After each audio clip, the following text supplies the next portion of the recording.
یہ زمین جس پہ امریکہ ہے، روس ہے، چین ہے، جاپان ہے، افریقہ ہے، انگلینڈ ہے، یہ سب اگر یہ دعویٰ کریں کہ یہ ہماری زمین ہے تو یہ ان کی نہیں ہے. کسی ملک والے کی، کسی قوم کی یہ زمین نہیں ہے. اللہ کے فرمان کے مطابق قرآن کی روشنی میں ان جائے سے خلیفہ، ہم آدم کو اس عرض کا خلیفہ بنا رہے ہیں. یہ پوری عرض آدم کی ہے. اس لحاظ سے حضور نے فرمایا کہ جس زمین پہ متصرف ہو جائے انسان وہ تو ان کی ہے، لیکن جہاں جہاں زمینیں خالی پڑی ہیں، حضور کا فرمان حدیث سنا رہا، جہاں جہاں زمینیں خالی پڑی ہیں اور جہاں تک انسان نہیں پہنچ سکے اور اس پہ آبادی نہیں کر سکے، جو خالی زمینیں پڑی ہیں اس پہ حق یا نبی کا ہے یا امام کا.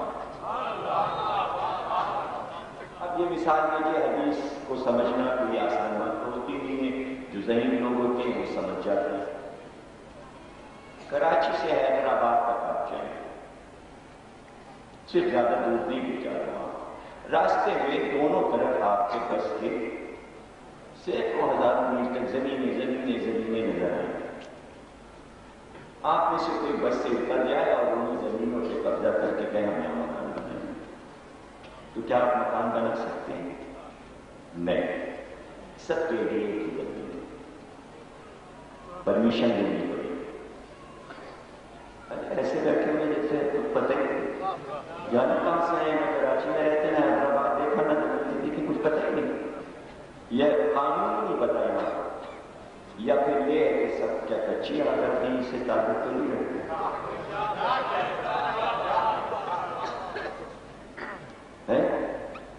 اس میں تو پرمیشن کی اجازت نہیں ہوتی. خدا نہ کرے ہم لوگ کچی آبادی والے ہوں.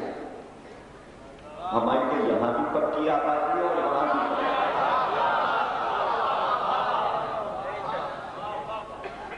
ہاں ایسے سنیں نبی کے زندہ امام پہ تقریریں ہو رہی ہیں تو مردہ دل سے نہ سنیے.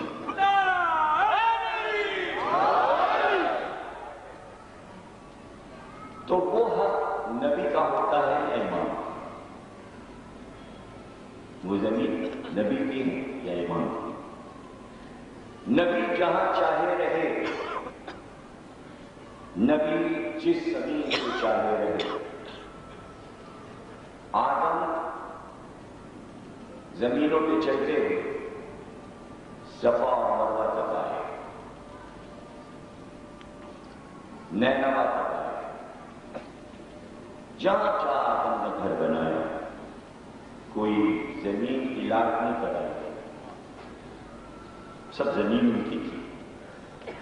وہ زمین کے مالک تھے. نوح اس زمین کے مالک تھے. کیا کہیں آپ دکھائیں گے کہ جب ابراہیم ہاجرہ کو لے کے آئے تو جہاں ہاجرہ اور اسماعیل کو اتارا اس زمین کو خریدا کسی سے جس پہ آج کعبہ بنا ہے؟ نہیں، ابراہیم کی زمین تھی. اس عہد کے نبی تھے، جہاں جاتے اللہ کا گھر بناتے. موسیٰ بنی اسرائیل کو لے کر ایک ملک سے دوسرے ملک جاتے ہیں، جہاں جہاں آباد ہوئے قوم کو آباد کیا. تو یہ زمینیں سب نبی کی ہیں یا امام کی؟ وہ جائے جہاں رہے. آج موضوع یہ ہے کہ امام زمانہ رہتے کہاں ہیں.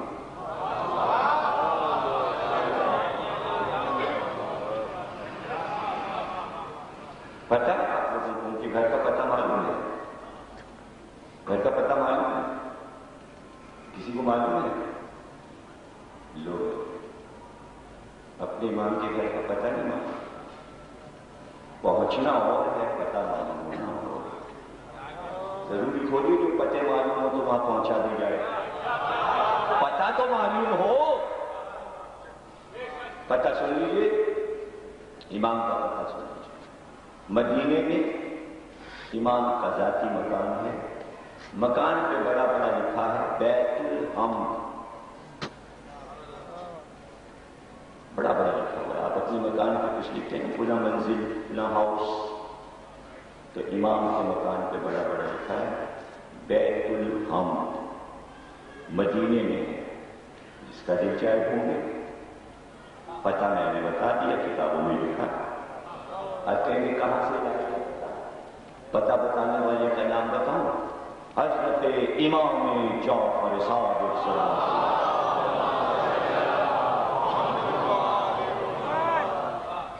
فرمایا جس دن پیدا ہوں گے اسی دن بیت الحمد میں اللہ ایک چراغ جلائے گا، اور وہ چراغ اس وقت تک جلتا رہے گا جب تک کہ وہ ظہور نہ کر لے۔ گھر اندھیرا نہیں ہے، بیت الحمد میں چراغ جلنا، گھر مدینے میں۔ اب ہر چیز پہ اگر آپ دلیل مانگتے رہیں، دنیا کے لوگ، معرفت والوں کی بات نہیں کرتا، وہ دلیل نہیں مانگتے۔ پہلے یہ بتا دوں معرفت کیا ہے۔ ظاہر ہے کہ گھنٹوں اگر میں تقریریں کرتا رہوں گا اور معرفت سمجھاتا رہوں گا تو یہ تو بہت لمبا موضوع ہے۔ ایک علم ہے، علم عرفان، سب کے سمجھ میں نہیں آئے گا۔ یہاں پر تو ہر چیز کو 2 منٹ میں سمجھانا ہوتا ہے، اس کا نام ہے مجلس۔ تاکہ مثال بچوں کے بھی جلدی سے سمجھ میں آ جائے کہ معرفت کسے کہتے ہیں، جلدی جلدی سمجھ جائیے گا۔ مثالوں سے جلدی جلدی میں ساری باتیں سمجھاؤں گا، بہت دور آج جانا ہے مجھ کو اس دوسری ہی تقریر میں۔ معرفت کیا ہے؟ چند جملوں میں سمجھا دوں معرفت کسے کہتے ہیں۔ نبی نے کہا میں اللہ کا نبی ہوں۔ ابو جہل نے کہا ہم تمہیں نبی جب مانیں گے چاند کے 2 ٹکڑے کر دو۔ ان کہا کہ میں اللہ کا نبی ہوں۔ ابو لاس نے کہا یہ درخت اڑتا ہوا بلائیے، اس پہاڑی کا درخت آپ کی طرف اڑتا ہوا ہے، ان دونوں پہاڑیوں کو آپس میں ملا دیجیے، انہیں جدا کر دیجیے۔ یہ جو جانور جا رہا ہے اس سے کہیے کلمہ پڑھ کے دکھائے، یہ جو پتھر پڑے ہوئے ان سے کہیے یہ کلمہ پڑھ کے دکھائے۔ گویا نبی یہ کہہ رہا تھا میں اللہ کا بھیجا نبی ہوں، اور جاہلیت کا مارا انسان دلیلیں مانگ رہا، یعنی معرفت نبوت کی نہیں تھی، اسے کہتے ہیں جہالت، اسے کہتے ہیں جاہلیت۔ اب معرفت کیا ہے؟ نبی نے کہا میں نبی ہوں، خدیجہ نے یہ نہیں کہا معجزہ دکھائیے، علی نے یہ نہیں کہا، اسے کہتے ہیں معرفت۔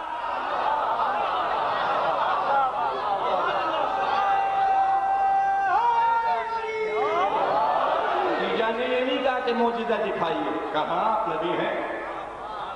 علی نے کہا آپ نبی ہیں، میں گواہی دیتا ہوں میں آپ کا وسیع جانشین بننے کو تیار، میں آپ کی مدد کرنے کو تیار، اسے کہتے ہیں معرفت۔ تو علی والے دلیل نہیں مانگتے، معرفت میں دلیل نہیں ہوتی، دل گواہی دیتا ہے، اسے کہتے ہیں علم عرفان۔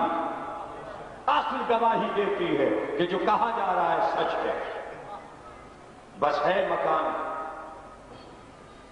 دلیلیں نہیں ہیں، دکھائی کیوں نہیں دیتا؟ سعودی عرب والے ڈھونڈ کیوں نہیں لیتے؟ سعودی عرب والے کیا کیا ڈھونڈیں گے؟ اب تک تو اللہ کو نہیں ڈھونڈ سکے، جبریل کو نہیں دیکھ سکے، میکائیل کو، ارے سب کچھ چھوڑو، ملک الموت کو نہیں دیکھ سکے، کہاں آتا ہے کہاں لے جاتا ہے؟ یہی نہیں پتا یہ روح جاتی کہاں ہے، یہ ہوا کہاں سے آتی ہے، یہ سورج کی روشنی کس راستے سے در آتی ہے گھروں میں، یہ چاندنی میٹھی میٹھی کدھر سے آ جاتی ہے؟ کیا راستے پتہ ہیں؟ لاکھوں سیارے، اربوں کہکشائیں، کسی کو کیا پتا کائنات کے راز کتنے ہیں؟ جتنا تمہیں بتایا ہے سائنسدانوں نے اتنے ہی تو جانتے ہو، اور اس میں بھی سامنے کی بات بتا دوں کہ کیا معلوم ہے انسان کو، کیا ایک کمپیوٹر خرید کے آپ لائے، چلانے کا طریقہ آپ کو بتا دیا گیا، چلا لیجیے، اس کے اندر کیا ہے چل کیسے رہا کوئی بتا کے دکھائے؟ میکینک بتا سکتا ہے، اور اس میں بھی 50 طرح کے میکینک ہوتے ہیں، یہ والا کام وہاں لے جائیے، یہ والا وہاں لے جائے، سی ڈی کا وہ ہے، انٹرنیٹ کا وہ ہے، اس کا وہ ہے، اس کا وہ ہے، 50 جگہ کمپیوٹر لیے یہ گھومیے تو 50 معلومات کے پیسے دے دے کے معلومات کیجئے۔ ایسی منحوس ہے یہ سائنس کے پیسے پہ پیسے خرچ کر، ارے یہ علم عرفان تو لٹتا ہے، اور پھر بھی اپنے لینے کو تیار نہیں۔ عقلوں کی کنجوسی کو دیکھیے، ایسے پھوٹے مقدر ہیں کہ علم عرفان سمجھنے کو کوئی تیار نہیں، جس میں سائنس کا گھماؤ پھراؤ بھی نہیں، کسی میکینک کی ضرورت بھی نہیں، کھلی کھلی باتیں ہیں، باتیں سمجھ میں آ جاتی ہیں۔ ہاں مدینے میں رہتے ہیں، لیکن باپ کی ایک وصیت ہے وقت شہادت، بیٹا یہ وصیت ہے حکم الہی سے اور ائمہ اور نبی کی وصیت سے کہ تمہارا کوئی ایک وطن نہیں ہے، جہاں جہاں تمہارے چاہنے والے وہاں وہاں تمہارا وطن، ایک زمین پہ نہ رکنا، وہاں وہاں جانا ہے، جہاں جہاں امت، امام ہے زمانے کا، جہاں چاہے آئے جہاں چاہے جائے۔ لیکن حدیث یہ ہے کہ حج کے زمانے میں مکے میں ہوتے، حج کے دن مکے میں ہوتے، اور جس وقت حاجی طواف کر کے حجر اسود پہ ہاتھ رکھتے ہیں تو حج کے موقع پہ پہلا ہاتھ جو پڑتا ہے حجر اسود پہ وہ امام مہدی کا ہوتا ہے۔ جب تک وہ پہلا بوسہ نہ لے لے کوئی پیچھے بوسہ نہیں لے سکتا۔ تو آپ کہیں گے کسی کو ہاتھ نظر آئے، ہاتھ دیکھنا بہت مشکل ہے، ہر ایک ہاتھ نہیں دیکھ پاتا، وہ تو ہمارے نبی تھے۔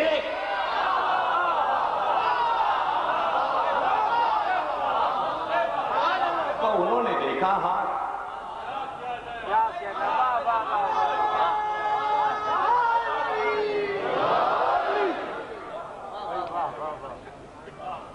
ید اللہ فوق ایدیہم، یہ اللہ کا ہاتھ ہے، اس پہ کسی کو فوقیت حاصل نہیں ہے، اور کہہ دیا یہ ید اللہ، اللہ کا ہاتھ یہ، کس نے دیکھا اللہ کا ہاتھ؟ معرفت کی باتیں نہیں، کسی کو کہتے ہیں علم عرفان، کسی کو کہتے ہیں علم عرفان۔ حج کے زمانے میں جب تک امام حج نہ کرائیں حج شروع نہیں ہوتا، لیکن امام زمانے کے امام اسی زمین پہ کہیں ہیں عرض پر، ان کی اپنی عرض ہے، انی جاعل فی الارض خلیفہ، اور زیادت میں کیا پڑھتے ہیں خلیفۃ، یاد ہے نا امام کی زیارت، کسی امام کی زیارت میں جب سے خلیفہ نہیں ہوتا، ارے بھائی عرفان معرفت سیکھو بھائی، علی کی زیارت میں جب سے خلیفہ نہیں ہے، جبکہ اذان میں خلیفہ تو بلا فصل ہے، اور امام حسین کی زیارت میں جب سے خلیفہ نہیں ہے،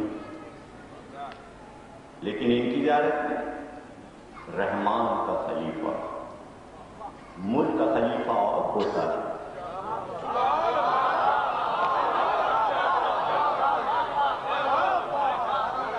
خلیفۃ الرحمان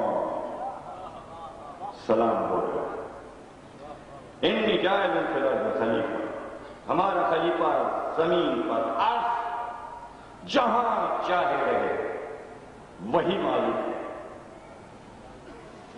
وہی مالک، حکومت اختیار سب غیب ہے، سب غیب، اور غیب کبھی کبھی شہود بن جائے، فلسفے کی باتیں بھی آئیں، تصوف کی باتیں بھی آئیں، علم کلام بھی آئے گا، یہ سب چیزیں کہ برسات میں دیکھے ہوئے ہیں آپ،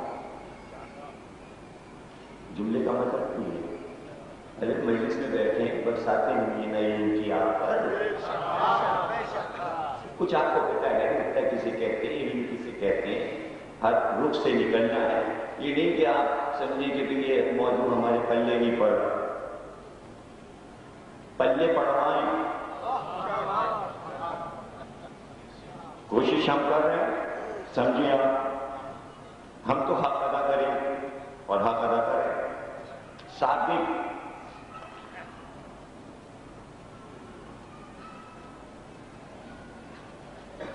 بہت سی زمینیں ایسی ہیں جو غیب میں ہیں، نہیں پہنچ سکا انسان. دیکھیے، جب سے ہوائی جہاز ایجاد ہوا، پورے دنیا کے گولے کا ایک ایک چپا چپا ناپ لیا. گلوب دیکھا ہے آپ نے؟ اس پہ لکیریں دیکھی؟ دیکھیے نا. ارے بولا تو مجھے یاد کر، صاحب تو بولے، صاحب تو دیں، میں گونگا ہوں یا پھر آپ گونگے. بولتے رہے بولتے رہے بولتے رہے، مجھے بات دیتے رہے، ہاں نہیں ہاں نہیں ہاں، ساتھ میں میرے بولتے رہے. گلوب دیکھا ہے؟ لکیریں دیکھی ہیں؟ جہاز جب چلتا ہے تو انہی لکیروں پہ چلتا ہے، اسی سے روٹ بنتے ہیں، انہی لکیروں کے ذریعے زمین کو ناپا گیا ہے. یہ لکیریں اسی لیے ہیں تاکہ زمین کی پیمائش کی جا سکے کہ کس جگہ پر خط مستقیم کے ذریعے کتنے کا کون سا حصہ کتنا ہے. امریکہ کا حصہ کتنا اس میں آ رہا ہے، افریقہ کا اس میں کتنا آ رہا ہے، اس پیس میں کتنا آ رہا ہے. یہ سارا حساب ہے. پوری پیمائش ہے سمندروں کی اور زمینوں کی. اتنی پیمائش کے باوجود قطب شمالی اور قطب جنوبی میں کیا ہے ابھی پتہ نہیں چلا. اس لیے کہ برف کے بادل ہیں اور اندھیرا ہے، بحر ظلمات ہے. جہاز چاہتے ہیں اندھیرا چھا جاتا. ارے جنوبی نیچے، شمالی اوپر، یہ چڑھنا اور اترنا تو مشکل. روس کے اوپر سائبیریا ہے، سائبیریا کے اوپر وہ پہاڑ ہے کہ برف کا ایک ایک پہاڑ ہمالیہ سے بھی زیادہ اونچا، جہاں جہاز سرد ہوا پر پرواز نہ کر سکے. نہیں ہے پیمائش. گرین لینڈ دنیا کا ٹھنڈا ترین بر اعظم، برف، کنارے کنارے آبادی، اندر کیا کچھ نہیں کرتا.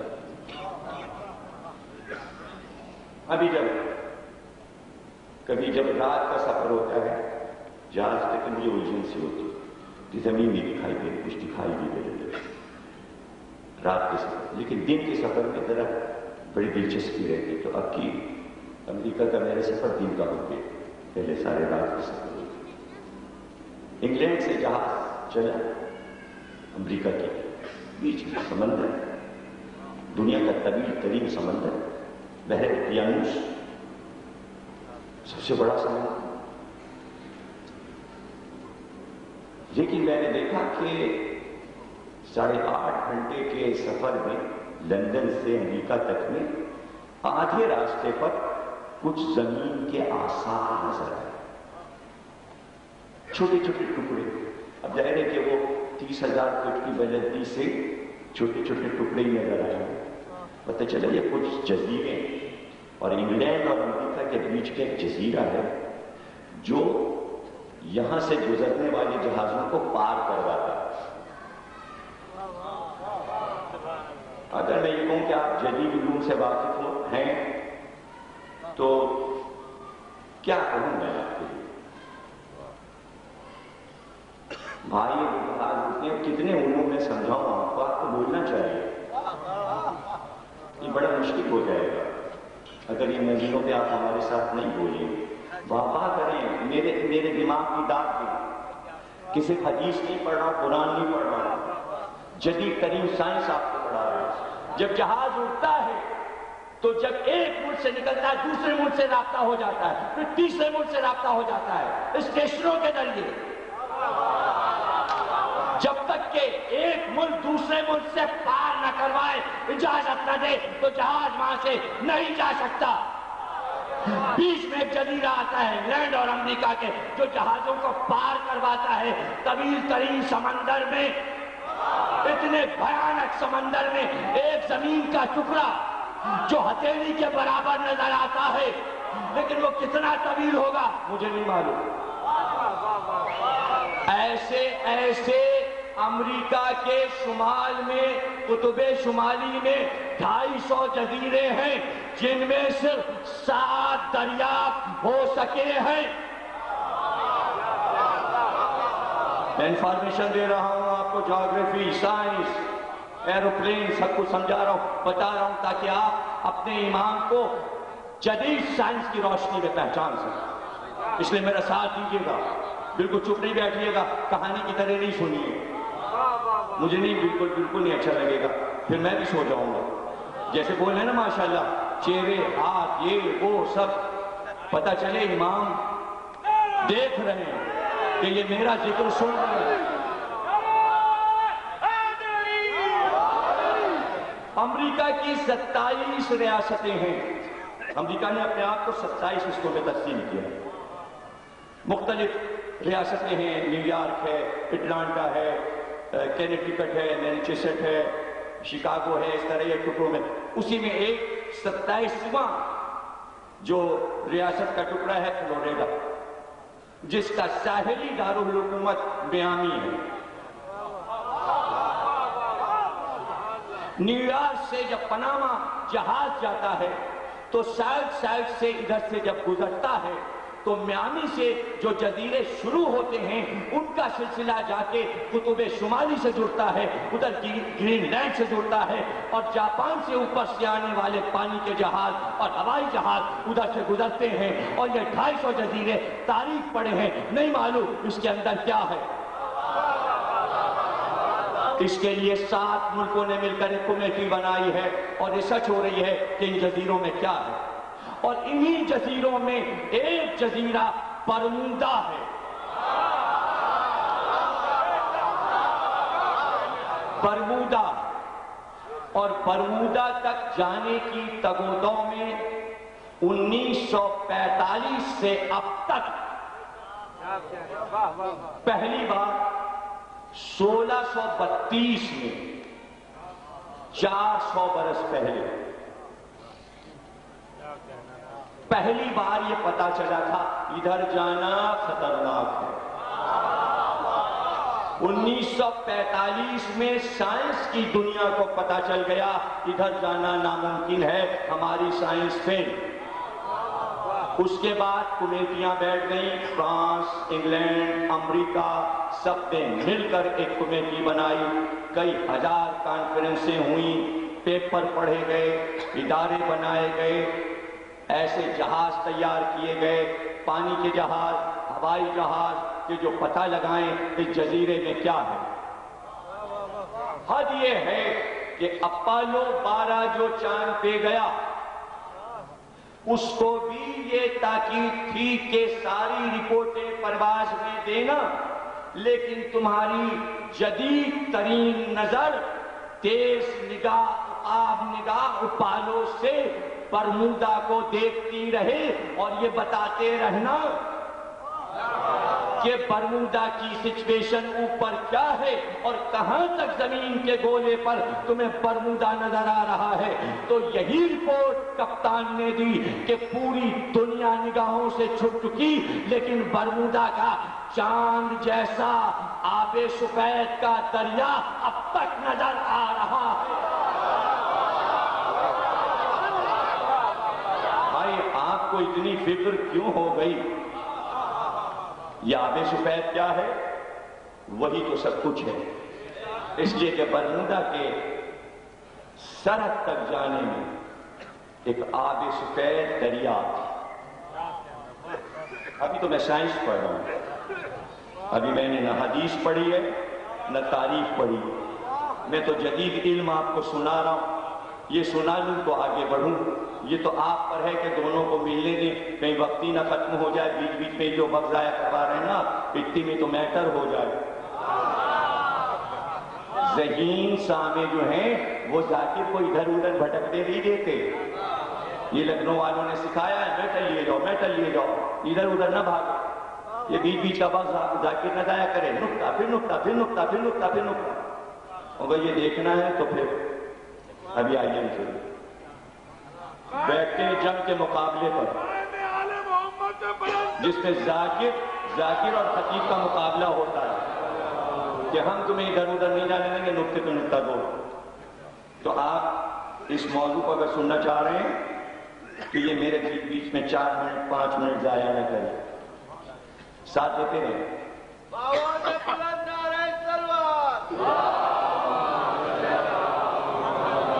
وہ آب سفید پانی کے جہاز کو سرحد پار نہیں کر دے گا.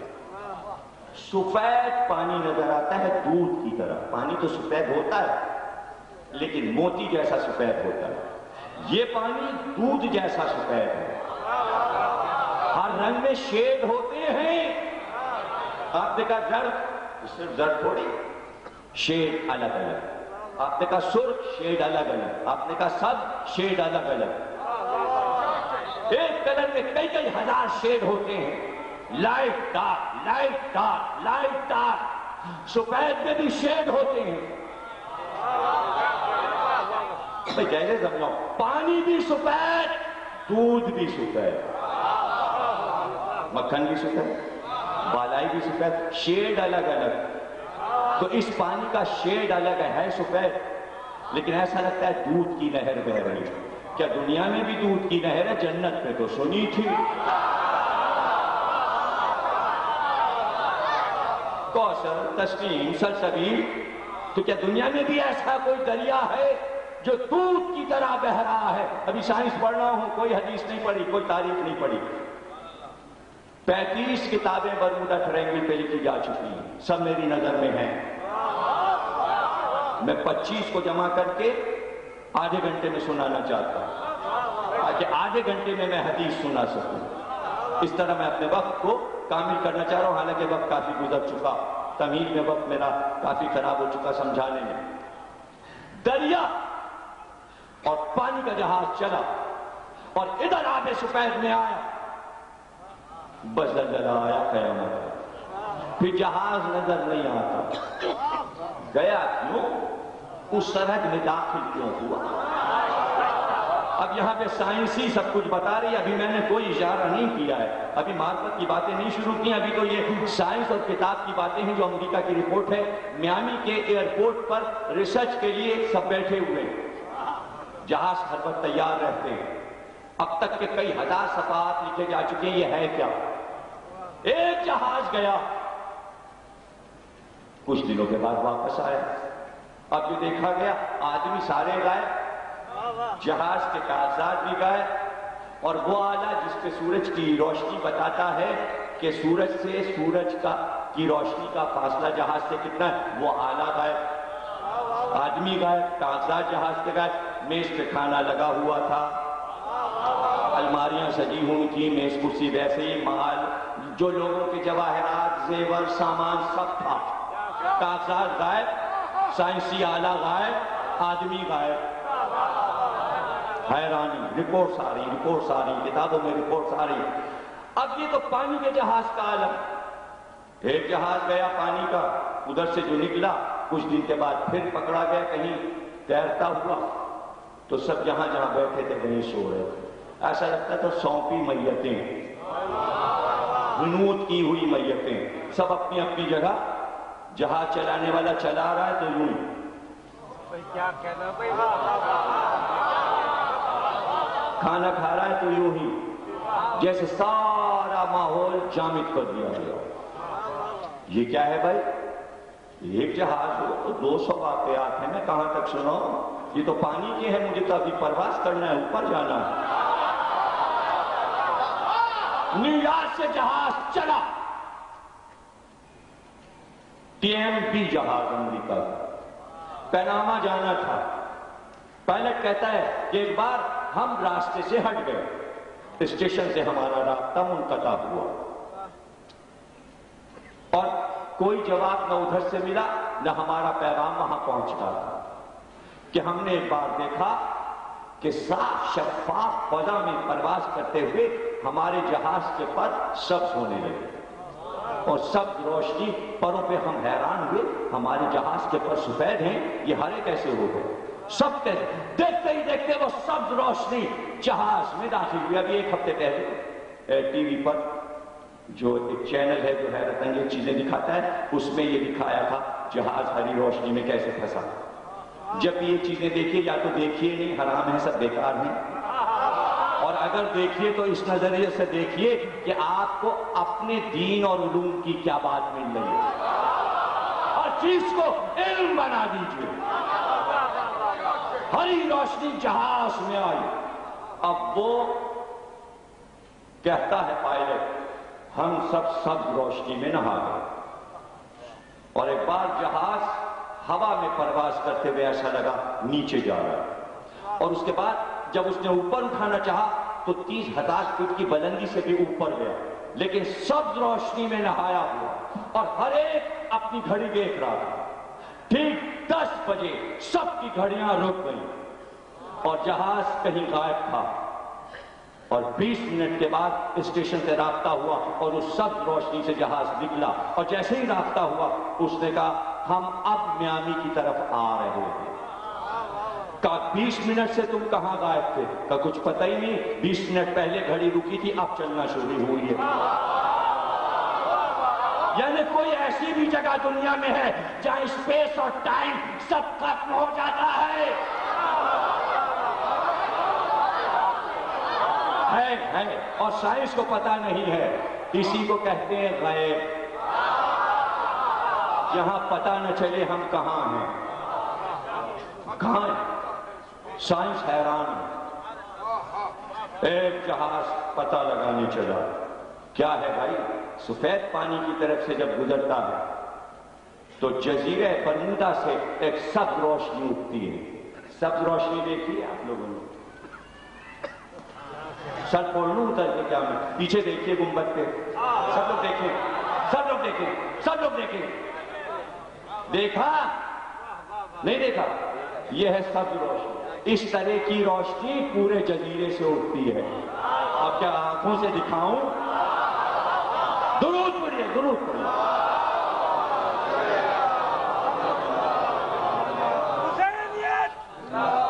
وہ روشنی کے زد میں جہاز آیا، 7 پیغام کل ایک جہاز دے سکا۔ ہم کچھ نہیں بتا سکتے ہم کیا دیکھ رہے ہیں، ہم سبز روشنی میں ہیں، زمین نظر نہیں آ رہی، صرف سبز روشنی نظر آ رہی ہے۔ ہم سفید پانی پر سے گزر رہے ہیں، ہوا بہت تند ہے، بہت تیز ہے، جہاز کو سنبھالنا مشکل ہے، پھر آواز نہ آئی۔ پانی کے جہاز تو واپس بھی ہو گئے، ہوائی جہاز کوئی واپس نہ۔ اس جہاز کے پیچھے 7 جہاز اور بھیجے گئے، اور بڑے جہاز بھیجے گئے، وہ بھی واپس نہ آئے۔ سن 45 سے یہ وقت آ گیا، اب تک فیصلہ نہیں ہوا کہ وہاں کون سی مخلوق رہتی ہے۔ یہ تو ایک زمین کا حال ہے جس کی طرف رخ کیا ہے، جانے کہاں کہاں ایسی زمینیں ہوں گی جس پہ انسان کا تصرف نہیں ہے، اور جہاں انسان کا تصرف نہیں ہے وہاں امام کا تصرف۔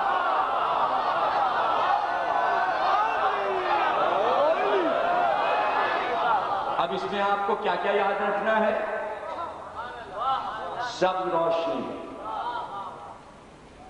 گرین لینڈ، ہرا جزیرہ، سفید دریا، بس 2-3 چیزیں یاد رکھیے گا۔ سائنس ختم ہوئی، علامہ مجلسی کی بحار الانوار، بحار الانوار مطلب 2 نور کے دریاؤں کو جہاں ملا دیا گیا، اور جس میں سے موتی نکلتے ہیں۔ بہت لمبا نام ہے بحار الانوار کا، مختصر کر کے بہار کہہ دیتے ہیں۔ اس کے بعد 2-3 جملے اور آتے ہیں، اس سے کوئی واسطہ نہیں، اردو میں بحار الانوار کہتے ہیں، میں یہ یاد ہے۔ مصنف مؤلف علامہ مجلسی، یہ آپ کی ملت کا انسائکلوپیڈیا ہے، 120 جلدیں، جلد 52، 50 اور 2 52، 120 جلدیں 52 سے پڑھا۔ یہ جو محفوظ صاحب ہے نا گیٹ پہ، یہ 5-6 جلدیں کا ترجمہ کیا ہے انہوں نے بس۔ 120 کب ہوگا؟ ہمارے پوتے پروتوں کے دور میں جاتے ہیں۔ انسائکلوپیڈیا 52 جلد۔ شیخ زین الدین علی بن فاضل مازندران ایران کے رہنے والے، دمشق میں علم حاصل کرنے گئے آج سے 700 برس پہلے۔ پہلا واقعہ برمودا میں کب ہوا؟ 400 برس پہلے۔ ریسرچ کب شروع ہوئی؟ 1945 سے۔ میں جو حدیث پڑھنے جا رہا ہوں یہ ہے 700 برس پرانی، 700 برس پرانی۔ یہ کتاب لکھی یحییٰ بن مازندرانی نے، قطبی مازندرانی، اور ان سے سن کر لکھی۔ نجف کے کتب خانے میں رکھی گئی کتاب۔ واقعہ بیان ہوا امام حسین کے روضے میں زری کے سامنے۔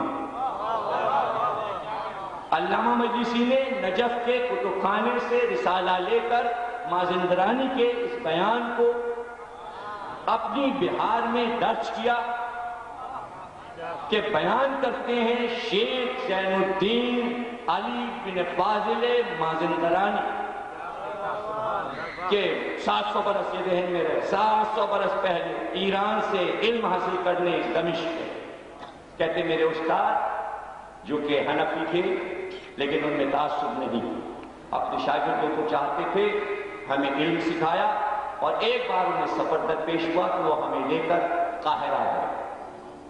قاہرہ سے پھر وہ ہمیں لے کر مصر، قاہرہ سے لے کر ہمیں اسپین لے گئے۔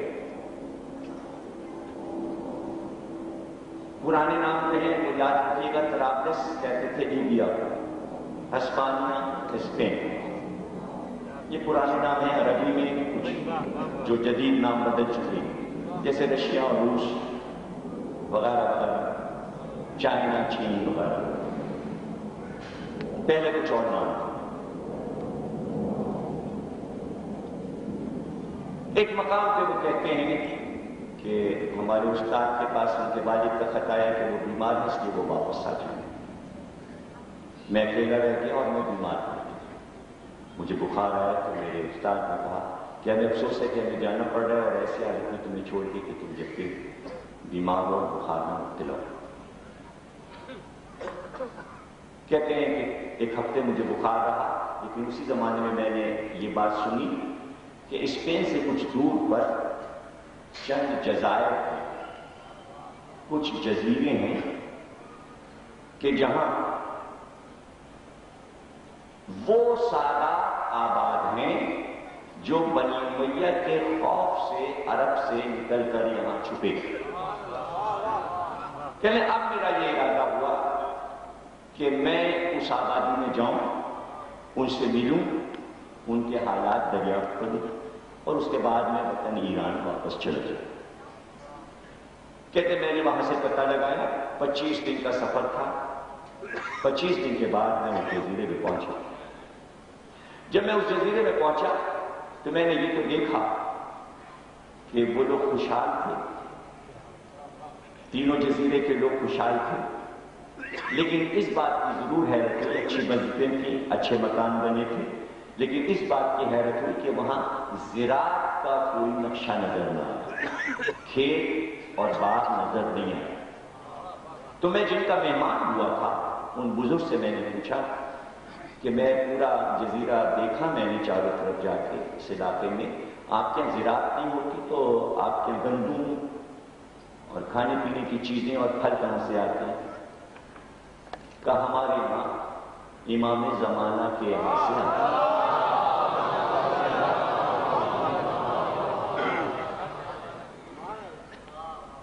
اب شیخ زین الدین کی حیرانیاں بڑھیں گی نا، یہ تو معرفت کی راہ ہے۔ اچھا کب آتا ہے؟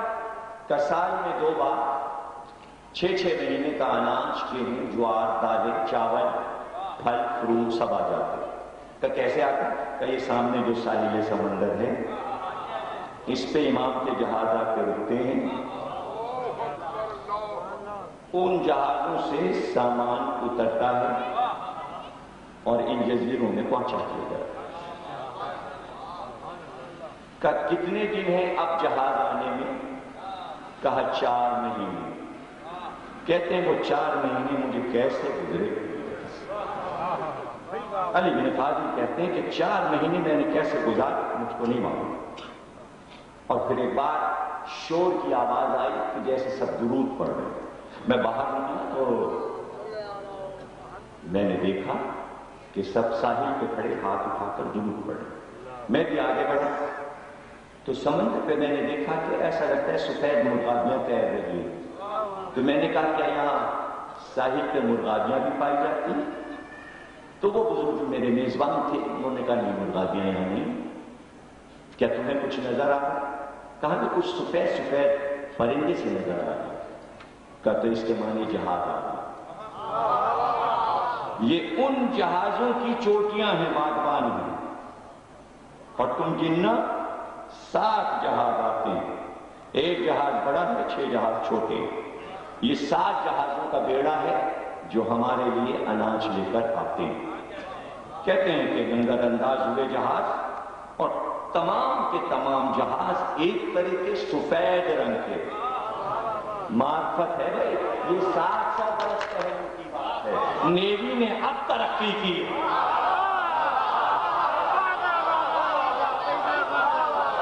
سفید اور کلر جہاز اور نیلے جہاز یہ سب اب بنے ہیں۔ زین الدین 700 برس پہلے بیان کر رہے ہیں، 150 برس پرانی کتاب سے پڑھا جا رہا ہے۔ یہ کوئی نہیں کہہ سکتا کہ آج بنا لیا۔ اب نقشے مل جائیں تو ہم کیا کریں؟ سائنس سے تمہارے نقشے ملتے نظر آئیں تو اس میں کوئی جرم نہیں ہے۔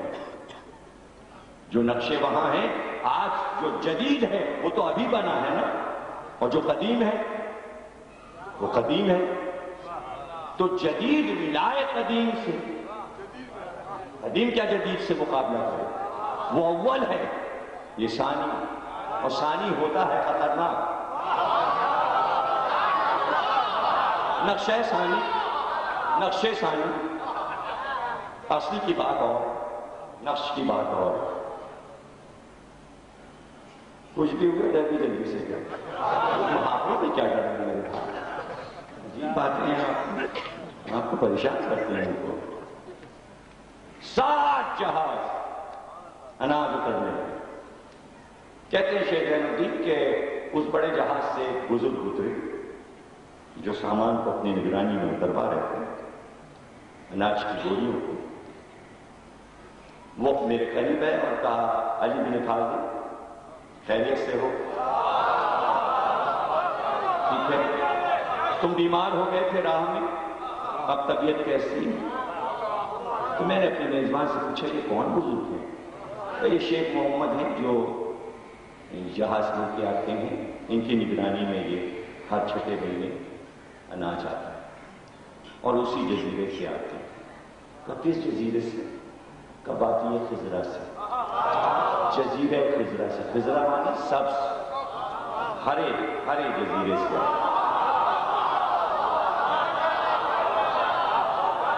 سب جزیرے سے، جہاں سے یہ جہاز آتے ہیں، سفید جہاز آتے ہیں۔ پھر وہ قریب آئے، شیخ صاحب کہنے علی بن فاضل تم کا آپ کو میرا نام کیسے معلوم؟ کہ تمہارا نام ہمارے جزیرے میں اس وقت پہنچ چکا جب تم نے یہاں کا ارادہ کیا تھا، اور ہمیں تو یہ پرمیشن ملی ہے، اجازت نامہ ہے کہ زین الدین کو اپنے ساتھ لے کے آؤ، وہ ہمارے پاس آنے کی خواہش رکھتے ہیں۔ کا جہاز کے دن جائیں گے، کا 4 دن کے بعد واپس جائیں گے. کہتے 4 دن تک میں نے خوب نمازیں پڑھی اور وہ 4 دن کٹنا میرے لیے مشکل ہو گیا. اور وہ چوتھا دن بھی ختم ہوا اور وہ جہاز پر واپسی کے لیے آئے تو شیخ محمد نے کہا چلیے پیچھے پیچھے. شیخ الدین کہتے ہیں علی بن فاضل مازندرانی کہ ہم جہاز کا سوار ہوئے. جہاز چلے، جہاز چلے. تقریباً 1 مہینے کا سفر تھا اور سمندر میں پانی کی سیوا پیشی. جیسے جیسے منزل قریب آئی تو ہم نے یہ دیکھا کہ دھاری کے ذریعے پانی الگ ہونے لگا، پانی کا رنگ بدلنے لگا. اب جہاز ادھر داخل ہو رہے تھے جو پانی آگے سفید تھا، دودھ کی طرح سفید. میں نے کہا تھا ہری روشنی اور آگے سفید نہیں بھولنا ہے آپ کو. یہ 700 پہلے کی بات ہے، یہ سائنس کی بات ہے. ہم نقشے آپ ملائیے. تو کہنے لگے کہ یہ پانی کا رنگ تو ہم نے کبھی نہیں دیکھا، اس طرح کا پانی تو ہم نے دنیا میں کبھی دریا اور سمندر کا نہیں دیکھا. کہ یہ ہمارے جزیرے کی فصیل ہے. اگر کوئی دشمن جزیرے میں آنا چاہے تو یہ فصیل اسے روک لیتے ہیں. اس لیے دنیا کا کوئی انسان ہماری طرف نہیں آ سکتا. یہ سفید پانی اس جزیرے کی حفاظت کرتا ہے. اس میں جو بھی کشتی آئے غرق ہو جاتا ہے. جو بھی آئے غرق ہو جاتا ہے. اور پانی تیز ہے، تیز بہاؤ. سائنس نے یہ بھی لکھا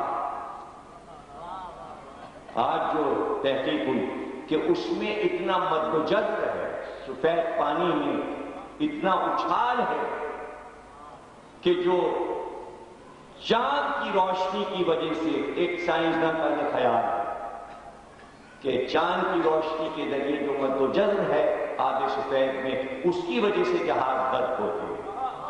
شیخ زین الدین نے 700 برس پہلے بتایا وہ پانی تیز اچھل رہا اور اس میں جہاز داخل ہو چکا ہے. کہتے ہیں ہم جزیرے میں اترے، جزیرہ دیکھ کر آنکھیں کھل گئی. سارے مکان ایک طرح کے، سب سفید. وہ قیمتی مسجدیں جو سنگ سفید سے بنائی گئی، ایسا سبززار، ایسے باغات، ایسی سجی ہوئی شاہراہیں ہم نے کبھی دنیا میں نہیں دیکھی. دل یہ چاہتا تھا بس گھومتے پھرو اور اس مقام کو دیکھتے ہو. شیخ صاحب نے ہمیں ان تک پہنچایا بزرگ کو کہ ایک مسجد کے وسیع حجرے میں جہاں نماز کا انتظام تھا. کہتے میں نے ظہرین کی نماز پڑھی. نماز کے بعد جو بزرگ نماز پڑھا رہے تھے وہ اپنے مصلی پر مجمع کی طرف رک کر کے جو بیٹھے، ممبر سے ٹیک لگا کے، تو وہاں سے انہوں نے آواز کی شیخ زین الدین علی بن فاضل قریب آؤ، آؤ بتاؤ سفر کیسا گزرا. کہتے میں حیران کہ میرا نام کو معلوم. تو میں نے اپنے ہم سفر سے پوچھا بزرگ کون ہے، ان کا نام کیا؟ کہ یہ سید شمس الدین، اس جزیرے کے حاکم. سید شمس الدین یہی نماز پڑھاتے اور یہی اس جزیرے کے حاکم. کہتے میں گیا سامنے جا کے بیٹھ گیا. گفتگو کا آرام سے تمہارا سفر گزرا؟ کا آرام سے سفر گزرا، کوئی پریشانی نہیں. کا تھک چکے ہو؟ یہ 7 کا کمرہ تمہارے لیے ہے، اس میں تم آرام کرنا. کہتے میں سو گیا. تھکن تھی تو میں سو گیا. آنکھ میں یہ کھلی مغرب سے کچھ پہلے، مغرب کی اذان ہو چکی تھی اور میں نے محمد رسول اللہ کے بعد جو کلمے سنے میرا دل خوشی سے بھر گیا اور اذان پورے جزیرے پہ گونج رہی تھی. مغربین کی نماز پڑھ کر میں کچھ دیر پھر ان کے پاس بیٹھا.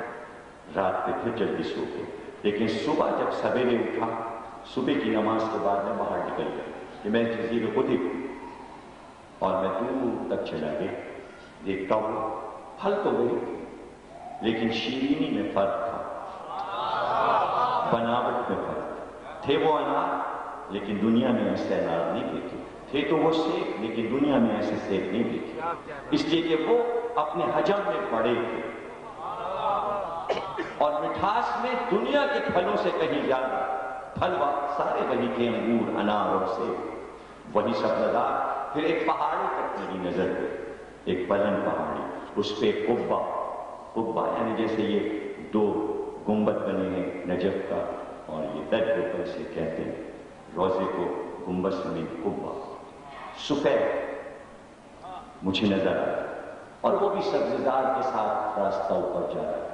ادھر سے بزرگ اتر رہے تھے جو اونی لباس پہنے ہوئے تھے، تو میں نے سید شمس الدین سے پوچھا کہ انہوں نے بہت مجھے ایسے دیکھا جیسے چیکنگ کر رہے ہیں، کہاں جزیرے میں تم نئے ہو، اگر کوئی نیا آدمی آ جائے تو سب دیکھنے لگتے ہیں، کہاں سے؟ چونکہ تم میرے ساتھ تھے اس لیے صرف دیکھا انہوں نے اور آگے بڑھے۔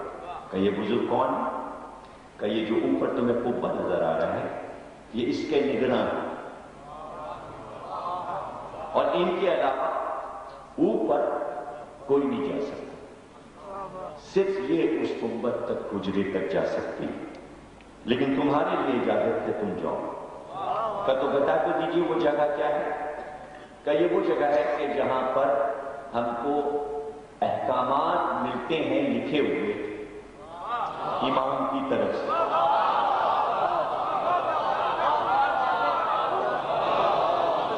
اور جو کاغذ ہم لاتے ہیں اس پہ سب درج ہوتا ہے کہ اب کیا کرنا ہے، اب کیا کرنا ہے، اور ہم ہر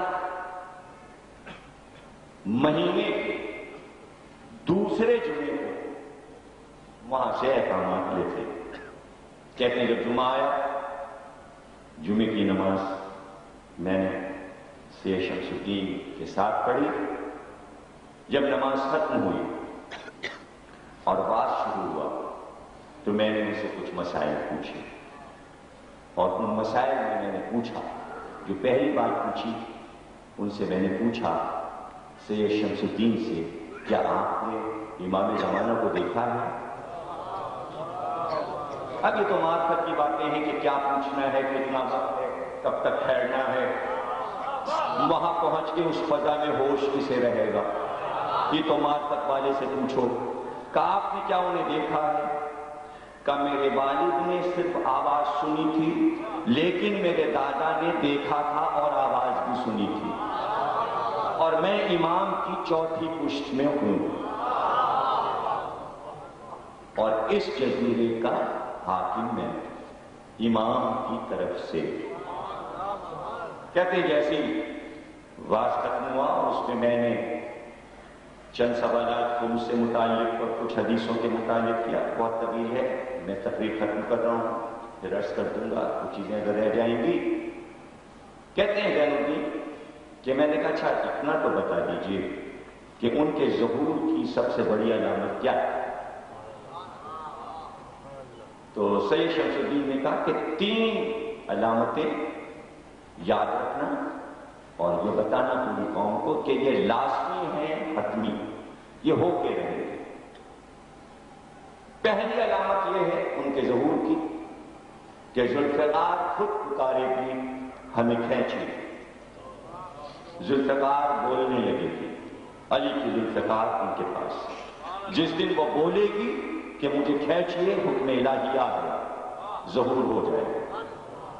دوسری علامت یہ ہے کہ جس سال ان کا ظہور ہوگا، شب قدر میں رات میں ہی ایک آواز آسمان سے آئے گی کہ ظہور ہو گیا، اور وہ آواز دنیا کے تمام انسان سنیں گے۔ اور تیسری بڑی علامت یہ ہے کہ رجب کے مہینے میں سورج میں ایک کھڑکی بنے گی، ایک چہرہ ابھرے گا، ایک ہاتھ نظر آئے گا، اور سورج سے وہ چہرہ پکار کر کہے گا مہدی آ گیا۔ صلوات پڑھیے۔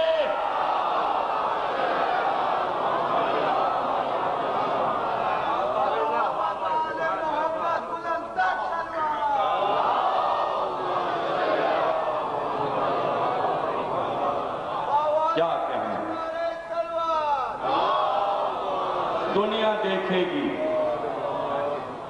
دنیا دیکھے گی۔ بھائی اس میں کسی کو اگر شک ہو تو کم از کم ہری روشنی اور آپ تو سچا ہے نا، جو ہونا ہے، جو نہیں ہوا تو یقین کیسے آئے گا؟ جو ہو چکا اس پہ تو ایمان لاؤ، وہ بھی ہو جائے گا، وہ بھی ہو جائے گا، وہ بھی سب ہو جائے گا۔ کہاں اس جویرے میں کہہ سکتے ہیں؟ بس اتنا میں نے پوچھا تھا کہ تکبیر کی صدائیں آئیں، میں نے کہا یہ شور کیسا سوال رہ گیا؟ کہا جا کے دیکھو کیا ہے؟ کہا جو باہر میں آیا تو میں نے دیکھا ایک فوج مارچ کر رہی تھی، اور ایسے سپاہی اور ایسا لباس سپاہیوں کا میں نے نہیں دیکھا، اور ایسی قامت سپاہیوں کی میں نے دنیا میں نہیں دیکھی۔ کیا چہرے تھے، کیا حسن تھا، کیا قد تھے، کیا لباس تھے۔ اتنی دیر میں کہتے ہیں سید شمس الدین میرے پیچھے آ گئے، کہا گنو کتنے ہیں؟ میں نے گنا تو 300 تھے۔ کہا یہ ہے امام کا لشکر، ہر جمعے کی نماز کے بعد یہ جلوس کی شکل میں اس قبے تک جاتے ہیں دعا کرنے کہ ظہور فرمائیے، ظہور فرمائیے۔ یہ 300 ہیں، جس دن 13 اور آ جائیں گے ظہور ہو جائے گا۔ یہ ہے بدر کی تعداد 313۔ محمد آل محمد بلند تلوار۔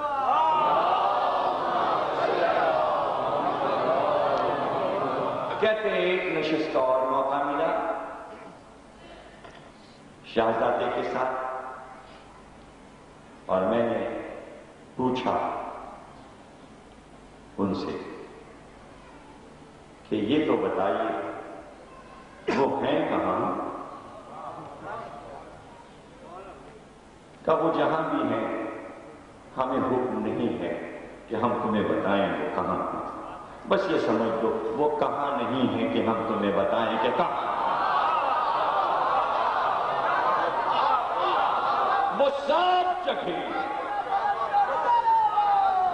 وہ سب جگہ، ان کا آبائی مکان، ان کا ذاتی مکان، ان کے جد کا مکان مدینے میں، اس پہ بیت الحمد لکھا ہے۔ حج کے زمانے میں مکے میں ہوتے ہیں، اور کوئی ملک ایسا نہیں ہے جہاں وہ نہ پہنچتے۔ کہ ہم نے دیکھ سکیں گے کہ کیوں سامنے میں جب تم راستہ بھٹک گئے تھے تو ایک سفید گھوڑے پہ خوبصورت سا جوان آیا تھا، اور اس نے کہا تھا ادھر سے چلے جاؤ، قافلہ ادھر سے گزرا ہے، گھبراؤ مت۔ کہ وہ کون تھا؟ کہ وہی تو تمہارے امام تھے۔ کوئی مومن ایسا نہیں ہے کہ جو عمر میں ایک بار زندگی میں اور مرتے وقت نہ دیکھے۔ ہر مومن کو زیارت ہوتی ہے، ہاں یہ کہ پہچان نہیں پاتا اس وقت کہ یہ ہمارے امام، بعد میں اسے علم ہوتا ہے، کبھی نہ کبھی اسے الہام ہوتا ہے کہ وہ امام تھے۔ دعائیں کرو کہ جب بھی مل جائیں تو کچھ دیر کے بعد ہی یہ احساس ہو جائے کہ ملاقات ہو گئی، یہ ہماری دینی دولت ہوگی۔ اور کون چاہنے والا یہ نہ چاہے گا کہ کہیں مل جائیں۔ اور یاد رکھیے جب کبھی حج پہ جائیے، عمرے پہ جائیے، زیارت پہ جائیے، کربلا جائیے، سامرے جائیے، نجف جائیے، ایران مشہد جائیے، جمکران جائیے، مسجد صحرا جائیے، مسجد کوفہ جائیے، ذہن میں ہر وقت یہ رہے شاید یہاں مل جائے، شاید یہاں۔ میں طریقہ بتا رہا ہوں زیارت کا، اب میں اس سے زیادہ اور معرفت کی باتیں کیا بتا سکتا ہوں؟ اب اس دور میں کیا میں بتا سکتا ہوں؟ اس سے اچھی جگہیں نہیں ہیں کہ جہاں وہ نظر آ جائے اور جہاں وہ آپ کو مل جائے، اور پھر آپ کو پتہ چل جائے گا کہ ملاقات ہوئی۔ کہ دنیا والوں کو کیسے معلوم ہوگا کہ بس وہ آئے اور وہ آئے؟ قریبی صدیوں والوں کا بس جب علامات شروع ہوں تو یہ یاد رکھنا۔ اب جن لوگوں نے زیارت کی ہے کوفے کی وہ بہت لطف لیں گے اس بات کا، جب آپ مسجد کوفہ سے نکلیں اور امیر المومنین کے گھر کی طرف جانے لگے، اب امیر المومنین کا گھر جو ہے وہ بالکل اس نقشے کا بنا ہے جیسے یہ مارٹ روڈ پہ روضہ نجف بنوایا ہے، بالکل اسی طرح بن گیا، اور بلکہ اتنا ہی اس کی حد ہے یا اس سے کچھ تھا دونا کری، اور اسی کام سے پتھر سے بنایا ہے، یہی ٹائل سے بنا، بالکل یہی ہے جو اب نیا بنا ہے، باہر سے اندر سے پرانا ہی رکھا گیا ہے۔ جب آپ ادھر مکان کی طرف جائیں گے تو ابن زیاد کا دارالعمارہ جو کہ گر چکا ہے، بالکل ڈھہ گیا ہے اور نالا ہے، اس نے وہاں پہ رک کیا، پیچھے سے مسجد کوفہ کو دیکھتے تو حضرت مسلم کے روضے سے لے کر پوری مسجد کوفہ کی دیوار قلعے کی دیوار لگتی ہے۔ بھائی جنہوں نے دیکھا ہے ان کو نقشہ نظر آیا، پیچھے سے کوفے کی دیوار دیکھیے، یہ دیوار پوری جو ہے یہ 1400 سال پرانی ہے۔ آگے کا حصہ اکثر کوفے کی مسجد کا بدلا گیا ہے، لیکن پیچھے کی دیوار پرانی ہے جب سے اب تک، اس کی ایک اینٹ نہیں بدلی گئی، ہاں اس پہ کبھی کبھی پلاسٹر ہوتا رہتا ہے مضبوطی کے لیے۔ انہوں نے کہا جس دن مسجد کوفہ کی پیچھے کی دیوار گر جائے سمجھ لو اب ظہور قریب۔ اب جو لوگ سامنے گئے ہیں، جب سلمان فارسی سے نکل کر کسرا کا محل دیکھنے آپ جائیں تو بلند و بالا ایک در اور ایک قلعے کی دیوار نظر آئی، آسمان سے باتیں کرتی، وہ در پیچھے سے شگاف کا بیچ سے گر گیا ہے، دو در ایسے ہیں، بیچ کا حصہ گر گیا۔ جس دن در کسرا گر گیا سمجھ لینا وہ آپ۔ یہ تو دو میں نے تاریخی علامتیں بتائی، کئی سو علامتیں سناؤں گا جو اب ہوئی اور اب آج کی حد تک اتنی۔ شیخ زین الدین واپس ہوئے، کربلا کے روضے میں امام حسین کی ذریعے سے اپنے سفر نامہ سنایا، 700 برس پہلے آپ تک پہنچا۔ اس میں انہوں نے یہ بھی پوچھا کہ امام جہاں ہیں یہ تو بتا دو شان کیا ہے، کہ یہاں کے لوگ تو وہاں نہیں جا سکتے۔ اس طرح کے بہت سے جزیرے اور زمینیں اور حکومتیں پوری دنیا میں پھیلی ہوئی ہیں، جہاں جہاں امام کی حکومت ہے اور دنیا کے انسان نہ اسے دیکھ سکتے ہیں، نہ تلاش کر سکتے ہیں، نہ وہاں جا سکتے ہیں۔ وہ جس جزیرے میں رہتے ہیں ہر وقت ان کے ساتھ 30 آدمی ہر وقت رہتے ہیں، ان کی تعداد 30 رہتی ہے۔ اگر 100 سال کی عمر بھی ہو جائے اور اس میں سے اگر کوئی ایک وفات پا جائے تو 30 کی تعداد پھر پوری کر دی جاتی ہے۔ کسی جزیرے سے کسی مومن کامل کو بعد میں وہاں تک پہنچنا ہے اور وہ 30 اصحاب ہر وقت ساتھ رہتے ہیں اور احکامات ان 30 کے ذریعے کسی ایک سے ایک جزیرے تک پہنچتے رہتے ہیں۔ تو کم از کم یہ تو طے ہے کہ 30 جزیرے تو ہیں اور ہر جزیرے کا گورنر ان 30 میں کا ایک ہے جو امام کا پیغام وہاں تک پہنچا دیتا ہے۔ تو حکومت میں رہ کر اولاد بھی کہہ رہی ہے اب اپنی تو قدر کر لو، تقریر کے آخر میں کہ تم کیا ہو اور محبت کسے کہتے ہیں اور محبت کی معراج کہاں ہوتی ہے، کہ وہ یہ کہہ رہے ہیں ہم نے آواز نہیں سنی، دیکھا نہیں، باپ نے آواز سنی تھی، دادا نے دیکھا تھا، اور تمہارے لیے کہہ رہے ہیں کہ مرنے سے پہلے زیارت کرائیں گے۔ یہ کس بات کا صلہ ہے؟ یہ حسین کی عزاداری کا صلہ ہے۔ صلوات پڑھیے گا۔ اب کل سے میں آپ کو علامات بھی بتاتا جاؤں گا، اس کے بعد جن جن نے ملاقات کی وہ بھی بتاتا جاؤں گا، اور اس کے ساتھ یہ بھی بتاتا جاؤں گا کہ ظہور جو ہے وہ طاق سال میں ہوگا، 2 میں نہیں 3 میں، 4 میں نہیں 5 میں، 6 میں نہیں 7 میں، 8 میں نہیں 9 میں، یعنی جس میں یہ گنتی لگی ہو، یعنی 1424 تو نہیں، 25 ہو سکتا، 26 نہیں ہو سکتا، 27 ہو سکتا ہے، 28 نہیں ہو سکتا، یعنی جو 2 سے نہ کر سکے، یہ طے شدہ بات ہے، تا سال۔ اور ایسا نہیں کہ چھپ کے ظہور ہو۔ جب میں آپ کو شان بتاؤں گا کہ کیسے آئیں گے، کہاں اعلان ہوگا، کس شان سے آئیں گے، لشکر کیسا ہوگا، پھر جنگ کیسے ہوگی، کن کن ملکوں میں جنگ ہوگی، کن کن قوموں سے جنگ ہوگی، کون کون زندہ ہو کر آئیں گے، کن کن دشمنان کو زندہ کیا جائے گا، کن کن دوستداروں کو زندہ کیا جائے گا، کن کن سے قصاص لیا جائے گا، کن کن کو انعام دیا جائے گا، حکومت ان کی ہوگی، پھر دنیا میں کسی کی حکومت نہیں رہے گی۔ بھئی یہ بات سن کے بہت جلتے بھنتے ہیں لوگ کہ ہم سب کی حکومتیں ختم ہونے والی ہیں۔ آنا تو ہے، انہیں آنا تو ہے، اور آمد دیکھیے نا،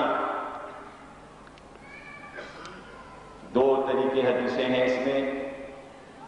بعض علماء نے، محدثین نے لکھا کہ 21 مارچ 8 ذی الحجہ قدیر کے دن آئے، بعض نے کہا عاشور کو آئے۔ بہرحال ہم اس پر بھی گفتگو کریں گے۔ دیکھیے اگر قدیر کے دن بھی آتے ہیں تو 10-12 دن کے بعد محرم کا آغاز،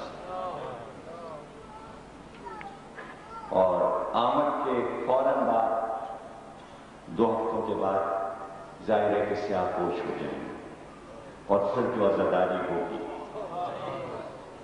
اور جیسا کہ ابھی عرض کیا کہ ذوالفقار خود بولے گی، امام نے فرمایا کہ صرف ذوالفقار ہی نہیں ہے ان کے پاس، عباس کا عالم، عباس کا عالم، اور اس میں عباس کا لہو ہے، اور وہ لپٹا، جس دن ظہور ہوگا وہ علم آنکھ سے آنکھ کھلی، کبھی یہ علم سبز تھا، اب اس پہ لہو کا شہاب سبز، اور کبھی یہ علم عباس کے ہاتھ میں تھا، اور 2 محرم کو قافلہ کربلا میں داخل ہوا تھا۔ ابھی میں علیبہ سے پڑھ کے آ رہا ہوں، کربلا میں حسین کی آمد، جب کربلا میں داخلہ شہر کی ہوا، حسین آئے کربلا میں، خیمے لگانا چاہے فرات کے کنارے، لشکر مانے ہوئے، ہم تمہیں یہاں خیمے نہیں لگانے دیں گے۔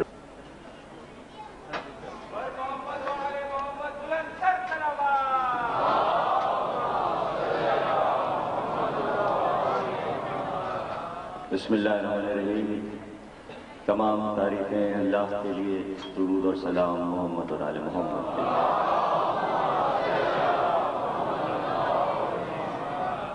1424 ہجری کے عشرہ محرم کی 30ویں تقریر آپ حضرات امام بارگاہ شاہ نجف میں سماعت فرما رہے ہیں۔ ظہور امام مہدی صلوات اللہ۔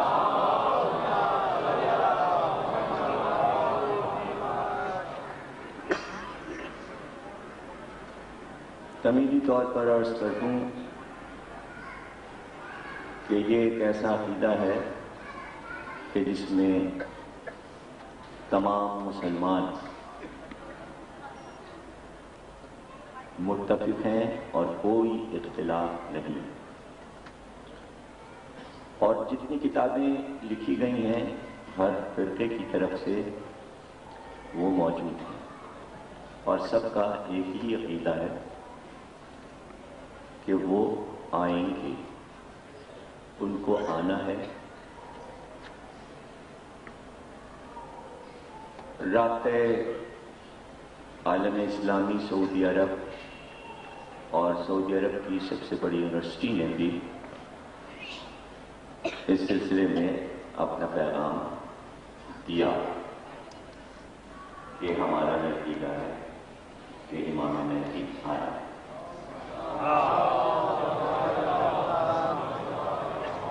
تمام اسلامی اس عقیدے کو مانتے کہ امام مہدی ہیں۔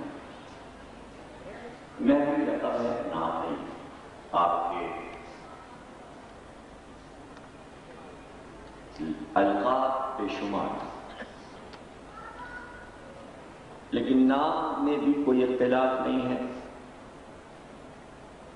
اور وہی حدیث پیش نظر سب کے ہے کہ حضور نے فرمایا اس کا نام میرا نام،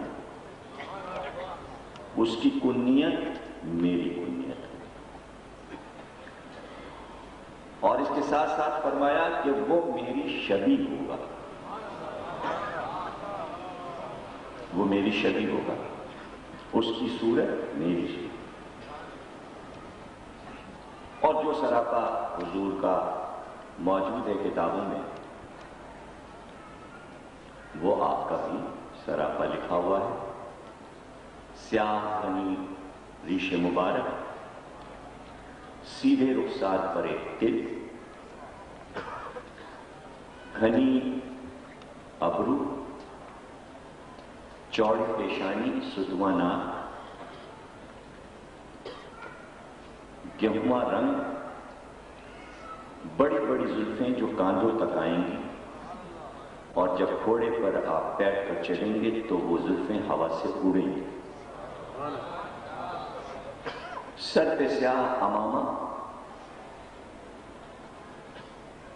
قبا، کمر میں پٹکا، اور لباس وہی ہوگا جو حضور کا لباس تھا۔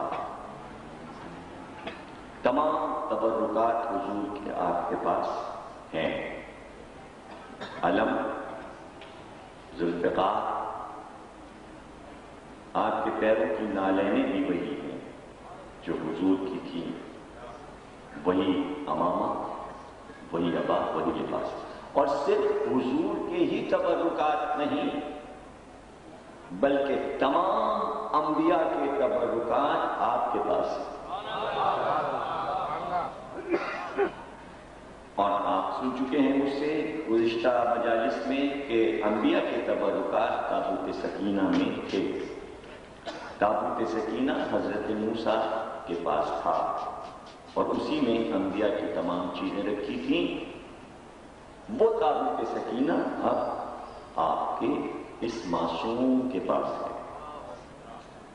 اور جب عیسائی اور یہودیہ میں جب میں ذکر کروں گا، ابھی میں ضرور تک نہیں پہنچا، میں تو ابھی صرف آپ کے ذہن کو تیار کر رہا ہوں کہ جب ان کی آمد میں دکھاؤں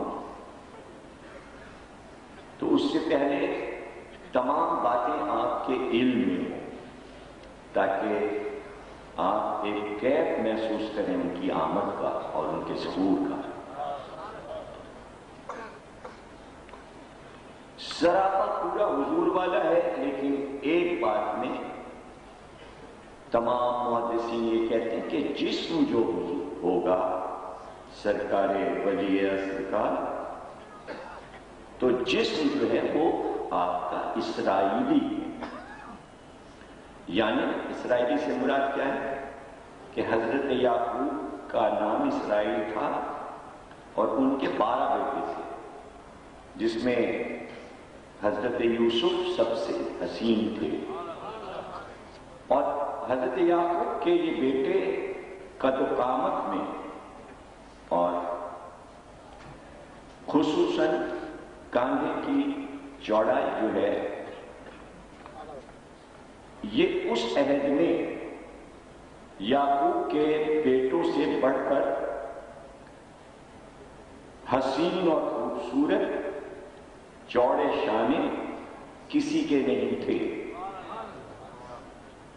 اور مقامت اور جسم کی بناوٹ تو ان کو کہتے تھے اسرائیلی جسم، یعنی یعقوب کے بیٹوں کا جسم جیسا، تو اس کی مثال دی جاتی تھی جسے حسن یوسف کہتے ہیں، سر سے پاک۔ تو سب اس پہ متفق ہیں کہ آپ کی جسمانیت، قامت، کاندھے کی چوڑائی، شانے کی بناوٹ مثل یعقوب کے فرزندوں کے ہوگی۔ اب یہ بات حیرانی کی ہے کہ سراپا چہرہ، گردن، سب حضور کی جیسی لیکن جسم جو ہے وہ یعقوب کے بیٹوں جیسا. تو اس کی وجہ ہے وہ یہ ہے کہ حضرت ابراہیم کی نسل اسماعیل میں سرکار ولی عصر ہیں، لیکن آپ کی ننیال جو ہے یعنی آپ کی والدہ گرامی نرجس خاتون جو ہیں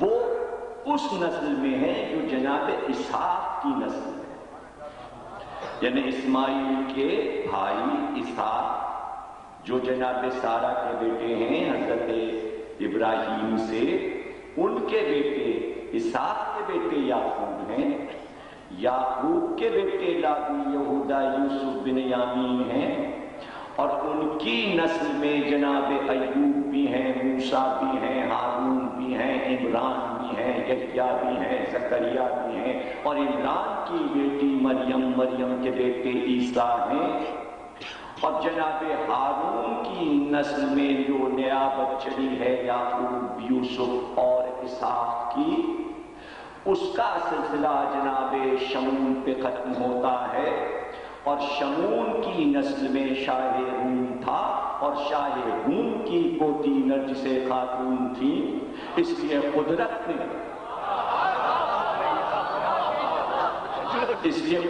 نے ابراہیم کے دو بیٹوں کے حسن کو جب ملایا ہے تو ایسا بیٹا جو اسماعیلی حسن رکھتا ہے حسن عسکری کی طرف سے، اور اسحاقی اور یعقوبی حسن رکھتا ہے اپنی ماں نرجس خاتون کی جانب سے، چونکہ جب ان کو بھیجا جائے گا جن اقوام سے ان کی جنگ ہوگی وہ قومیں ہوں گی جن میں اسرائیلی قوم بھی ہوگی، تاکہ احترام میں کمی نہ کر سکیں یہ دیکھ کر کہ ہمارے انبیاء کی اولاد میں ہے یہ. دیکھیں توجہ کیجئے گا اس بات پر، اور اکثر میں نے یہ بات کہی ہے کہ اگر اللہ کو کسی نبی کو زندہ رکھ کے آسمان پر ہی بلانا تھا تو عیسیٰ کو ہی کیوں زندہ رکھا؟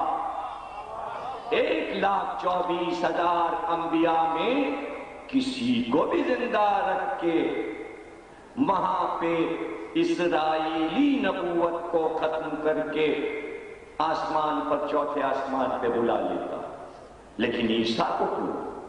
اس لیے کہ نبوت کا خاتمہ اللہ نے جو اسحاق کے دیکھیں سارے انبیاء جو آئے ہیں وہ جناب اسماعیل کی نسل میں نہیں آئے. اسماعیل کے یہاں صرف 2 نبی ہیں، ایک خود اسماعیل اور ایک ہمارے حضور، پورے سلسلے میں 2 نبی. لیکن ابراہیم کو جو دوسرے بیٹے اسحاق ہیں، جتنے انبیاء کے نام آپ کو یاد ہیں سب اسحاق کی اولاد ہیں، سب جناب اسحاق کی اولاد ہیں. جتنے نام آپ کو یاد آ جائیں، خود اسحاق نبی، یعقوب نبی، یوسف نبی، ایوب نبی، یحییٰ، زکریا، داؤد، سلیمان، جرجیس، یونس، ہارون کی نسل میں یوشع بن نون، عیسیٰ تک، یہ سب اسحاق کی نسل میں، اور اس نبوت کا سلسلہ جناب عیسیٰ پہ ختم ہو رہا، اور ہمارے نبی کا سلسلہ ہمارے حضور پر نور پہ ختم ہو رہا. یہاں امامت رکی وہاں نبوت رکی، یہ یہاں ہے وہ وہاں ہے. بظاہر یہ لگتا ہے کہ نبوت چونکہ وسطی ہے اس لیے عیسیٰ بلندی پر ہے، امامت چونکہ کم ہے نبوت سے اس لیے اس کے خاتم کو زمین پہ رکھا. بظاہر تو ایسا ہی لگتا ہے، لیکن یہاں سوال یہ نہیں ہے کہ وزن کس کا زیادہ ہے، یہ تو بعد میں گفتگو ہوگی. سوال یہ ہے کہ عیسیٰ کو ہی زندہ کیوں رکھا. تو جو بات میرے سمجھ میں آتی ہے وہ یہی ہے کہ نبوت کو جو ختم کیا اسحاق کی نسل میں عیسیٰ پر، وہ اس لیے کہ عیسیٰ کا سلسلہ ددیالی نہیں ہے بلکہ ننہیالی ہے۔ کوئی انسان دعویٰ نہیں کر سکتا کہ جو نبوت اسحاق کے انبیاء کی ختم ہوئی ہے عیسیٰ پر، تو عیسیٰ جو ہے وہ ددیالی نبی ہے بلکہ ننہیالی نبی ہے۔ یعنی نبوت جو مل رہی ہے عیسیٰ کو وہ ننہیال سے مل رہی ہے، یعنی مریم ماں کی طرف سے نانا عمران ہے، عمران جو ہے وہ انبیاء کی نسل میں ہے، نانا کی طرف سے نبوت پائی ہے عیسیٰ نے۔ اور ہمارے حضور پرنور نے جو امامت پائی ہے نبی سے وہ بھی ننہیال سے پائی ہے، یعنی حضور کی بیٹی جناب فاطمہ ہے، اب فاطمہ کی نسل میں امامت چلی۔ تو چونکہ جھگڑا کیا تھا بعد نبی سب نے کہ نسل بیٹے سے چلتی ہے، میراث بیٹے کو ملتی ہے، وراثت بیٹے کی ہوتی ہے، قدرت نے کہا تم ہمارے قانون سے ٹکرا رہے ہو، یہ قانون بھی ہم نے بنایا ہے، یہ قانون بھی ہم نے بنایا ہے، ہم چاہیں تو اپنے بنائے ہوئے قانون کو توڑ سکتے ہیں۔ دیکھیں اس پہ آپ کی نظر نہیں رہتی ہے، آپ سے مراد تمام عالم اسلام۔ دیکھیں یہ اصول اللہ کا بنایا ہوا ہے نا کہ آدم دنیا سے جائیں تو ان کا بیٹا شیش نبی ہو جائے، شیش دنیا سے جائیں تو ان کا بیٹا انوش نبی ہو جائے، انوش جائیں تو قینان ہو جائے، قینان جائیں تو ارفشد ہو جائیں، ارفشد جائیں تو ان کا بیٹا نمک نبی ہو جائے، نمک جائے تو ان کا بیٹا نوح جو ہے وہ نبی ہو جائے، نوح جائے تو ان کا بیٹا سام نبی ہو جائے، اور یہ نبوت تاروت تک آ جائے، اور تاروت جب جائے تو ان کا بیٹا ابراہیم نبی ہو جائے، ابراہیم جائے تو ان کا بیٹا اسحاق نبی ہو جائے، اور اسحاق جائے تو ان کا بیٹا یعقوب۔ یہ بیٹا ہی نبوت کیوں پا رہا ہے، پڑوسی کیوں نہیں پا رہا، صحابی کیوں نہیں پا رہا؟ آخر دوست کو نبوت کیوں نہیں دی جا رہی؟ حضرت ابراہیم کے دوستوں کو نبوت دے دے، یہ اسحاق اور اسماعیل دونوں بیٹے کیوں نبوت پا رہے ہیں؟ کا اصول ہم نے بنایا، اصول ہم نے بنایا، خاندان میں ہی چلا رہے ہیں ہم نبوت۔ لیکن اب اگر کوئی توجہ کیجئے، اب اگر کوئی یہ چاہے کہ اللہ کے اس بنائے ہوئے اصول کو توڑے تو کوئی انسان نہیں توڑ سکتا جب تک خود اللہ نہ توڑے۔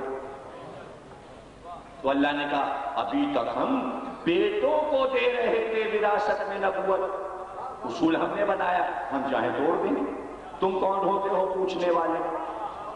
تو اب ہم توڑ رہے اصول۔ موسیٰ اب تم بھائی کو بنا دو، اصول ٹوٹ گیا۔ موسیٰ کے بعد نائب جو بن رہے ہیں، وزیر جو بن رہے ہیں، بیٹا موسیٰ کا نہیں بن رہا ہے، بنے کیسے؟ دیکھیے اللہ کمال یہ کرتا ہے کہ اعتراض کی گنجائش نہیں رکھتا۔ اگر موسیٰ کے بیٹا ہوتا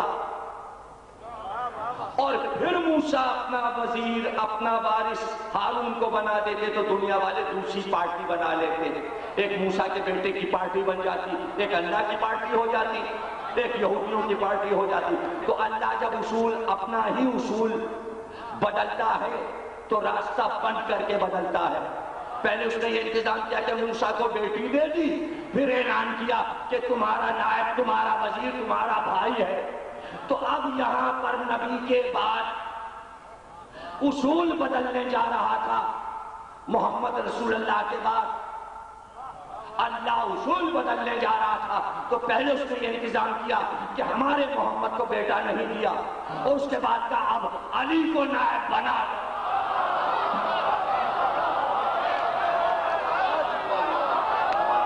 اگر محمد کے بیٹا ہوتا اور اللہ کے حکم سے غدیر میں علی کو ولی بنایا جاتا تو عالم اسلام دوسری پارٹی بیٹے کی بنا لیتا۔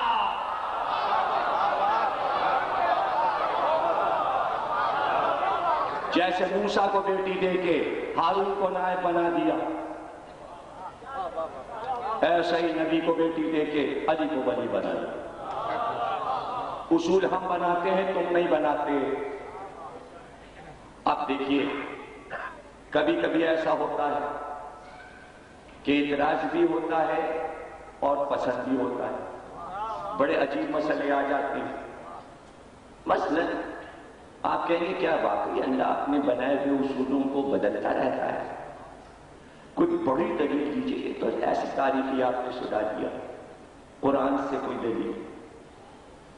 ہاں، اس نے کائنات کا سب سے بڑا اصول جو بنایا ہے، جو کبھی نہیں ٹوٹے گا، کبھی نہیں ٹوٹے گا، وہ اصول یہ کہ پوری کائنات، پوری خلقت مجھ کو سجدہ کرے۔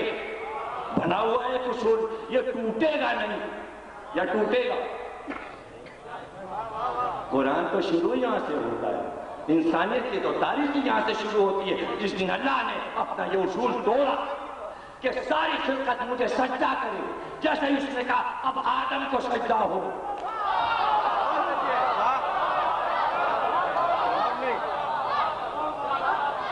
اب آدم کو سجدہ ہو، یہ اصول بھی ہم نے بنایا ہے کہ ہم کو سجدہ ہو، یہ اصول بھی ہم نے بنایا ہے کہ آدم کو سجدہ ہو، اور یہیں سے انسانیت کی تاریخ شروع ہو گئی۔ جس کو آدم کا سجدہ نہیں منظور تھا، اس نے الگ پارٹی بنا لی، اب تک بنی ہوئی ہے۔